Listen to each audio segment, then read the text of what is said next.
तो आज हम बात करने वाले हैं गुणा और भाग के कुछ तरीकों के बारे में। पर ये सिर्फ हिसाब किताब नहीं है, बल्कि इनके पीछे कुछ कहानियां छिपी हैं।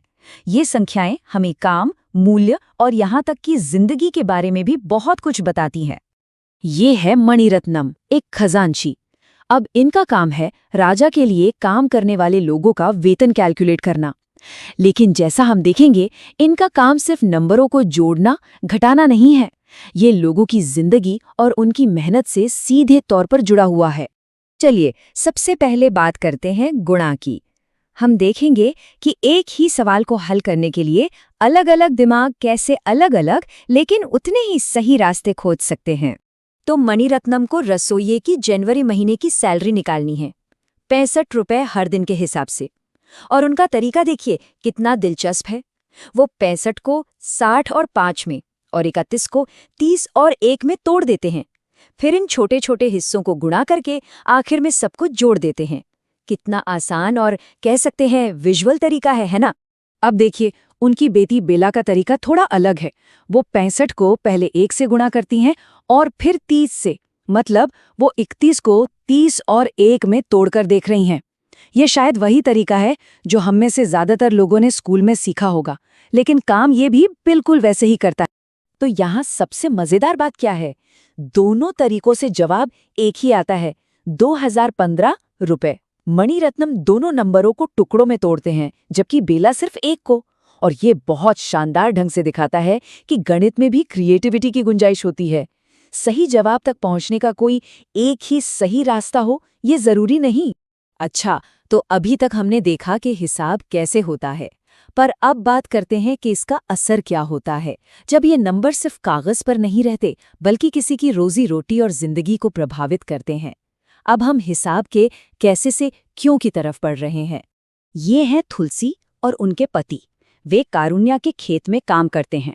सरकार ने तो एक मिनिमम मजदूरी तय की हुई है, लेकिन उनका मालिक कारुण्या उन्हें उससे भी कम पैसे देता है। अब यहाँ पर गुणा का सवाल सिर्फ मैथ्स का सवाल नहीं रह जाता है ना? सोच में एक पक्षी है जो बिल्कुल पते की बात कहता है, अरे वो उन्हें न्यूनतम मजदूरी नहीं देता। देखिए, ये सिर्फ एक हिसाब की गड़बड़ नहीं है, ये तो सीधे सीधे इंसाफ का सवाल बन गया।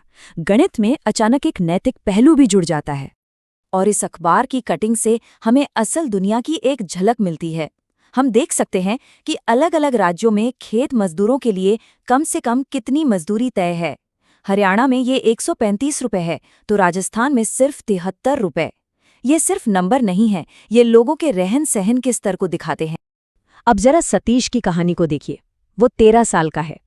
एक बकरी की देखभाल का उसे हर दिन 1 रुपया मिलता है, तो 17 बकरियों से महीने में वो करीब 510 रुपए कमाता है। पर परिवार पर कर्ज है 5,000 रुपए महीने का। यहाँ गुणा हमें साफ साफ दिखाता है कि उसकी कमाई और कर्ज के बीच कितनी बड़ी खाई है। और फिर है कमलाबाई। सरकार से उन्हें गाय तो मिल गई, पर उस पर रोज 85 रुपए का खर्च है। वो दूध बेचकर कुछ कमाती तो है, पर क्या वो कमाई खर्च से ज्यादा है? ये एक क्लासिक हिसाब है आमदनी और खर्चे का, जिसे हल करने के लिए सिर्फ कैलकुलेशन ही नहीं, बल्कि गहरी सोच की भी जरूरत है। चलिए, अब गुणा से हटकर भाग की तरफ चलते हैं। देखिए, भाग का मतलब सिर्फ किसी चीज को बांटना नहीं होता।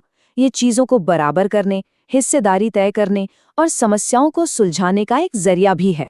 डोलमा का ये केस देखिए। उन्हें 9,588 रुपए का लोन 6 महीनों में चुकाना है।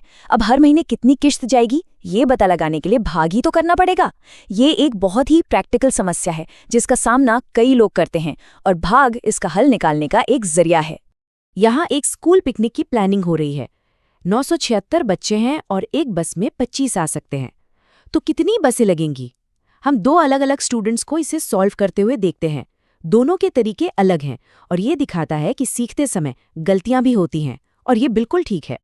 और यहीं पर इस सवाल का सबसे जरूरी हिस्सा आता है। हिसाब करें तो 976 को 25 से भाग देने पर जवाब आता है 39, और 1 बच जाता है। लेकिन असल जिंदगी में सोचिए, क्या उस एक बच्चे को पीछे छोड़ सकते हैं? नहीं। इसका मतलब है 1 और बस लगेगी, यानी कुल 40 बसें। तो देखिए, गणित में सिर्फ जवाब निकालना ही सब कुछ नहीं है, उस जवाब का मतलब क्या है ये समझना ज्यादा जरूरी है। अच्छा, इन गंभीर हिसाब किताब से थोड़ा हटकर अब गणित के कुछ मजेदार और हैरान करने वाले पहलुओं को भी देखते हैं, क्योंकि गणित में खेल और जादू भी होता है। जरा इस पैटर्न को देखिए, है ना कमाल का? जैसे जैसे आप आगे बढ़ते हैं, जवाब एक बहुत ही खूबसूरत और प्रिडिक्टेबल तरीके से बनता जाता है। ये गणित की वो छिपी हुई सुंदरता है जो अक्सर हमें हैरान कर देती है और जिज्ञासा जगाती है। चलिए, अब एक मजेदार ट्रिक करते हैं। अपनी उम्र सोच लीजिए, उसे 7 से गुणा कीजिए, फिर जो जवाब आए उसे 13 से, और फिर उस जवाब को 11 से। देखिए तो जरा, क्या आखिरी जवाब में अपनी उम्र 3 बार दिख रही है? ये एक छोटी सी गणित की बाजीगरी है जो इसे कितना पर्सनल और मजेदार बना देती है। और अब हम आते हैं सबसे जरूरी बात पर। कभी-कभी सही जवाब निकालने से भी ज्यादा जरूरी होता है सही सवाल पूछना। इस सिचुएशन को देखिए। जानकारी दी गई है 50 बक्से हैं और हर बक्से में 48 फल हैं। अब इस पर सबसे अच्छा सवाल क्या हो सकता है? कुल कितने फल हैं? हाँ, ये एक लॉजिकल सवाल है, लेकिन अगर कोई पूछे उसे और कितने बक्सों की जरूरत होगी, तो इस सवाल का जवाब दी गई जानकारी से तो नहीं मिल सकता। ये एक्सरसाइज हमें सिर्फ कैलकुलेशन से आगे बढ़कर सोचना सिखाती है। और हम इसी सोच के साथ इस चर्चा को खत्म करते हैं। देखिए, नंबरों का हिसाब लगाना एक हुनर है, पर यह समझना कि उन नंबरों का मतलब क्या है और उनके बारे में सही सवाल कैसे पूछे जाएं, यही असली समझ है। तो अगली बार जब कोई नंबर सामने आए, तो एक पल रुक कर सोचिएगा, यहाँ पूछने वाला असली सवाल क्या है।